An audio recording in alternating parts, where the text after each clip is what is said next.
দিনটি ছিল আমার একমাত্র ভাইজির অন্নপ্রাশনের দিন। তার দাদু তাকে ভাত খাইয়েছে, যদিও বা এই পর্বটা আগে মিটে গেছিল। আজ হলো তার অনুষ্ঠান। আমরা যখন বসলাম তখন বেলা প্রায় গড়িয়ে গেছে। লাস্ট ব্যাচের আগের ব্যাচ। প্রথমেই আপনাদের মেনু কার্ডটা দেখিয়ে দিলাম। প্লেট আর জলের বোতল তো পড়েই গিয়েছে। প্রথমেই এলো ভেটকি মাছের ফিশ ফ্রাই, সাথে এলো স্যালাড এবং কাসন্দি। মাছটা অত্যন্ত ফ্রেশ ছিল।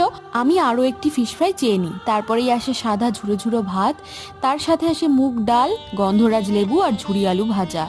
মাছ মাংস বাদ দিলে এই পর্বটাও কিন্তু বেশ ভালো লাগে আমার। তারপরেই এলো ফুলকপি চিংড়ি, আর তারপর এলো দই কাতলা। এরপরেই এলো মাটন। আর সত্যি কথা বলতে বেলা যেহেতু গড়িয়ে গিয়েছিল না, খিদের অতটা চাহিদা ছিল না। তারপরে এলো চাটনি, সাথে ছিল পাঁপড়, রসগোল্লাও ছিল যেটা আমি নিয়েছিলাম রাবড়ি, আর শেষে ছিল পান। মিষ্টি মিষ্টি দিয়ে আজ জানালাম বিদায়। সবাই ভালো থাকবেন, সুস্থ থাকবেন, সাবধানে থাকবেন।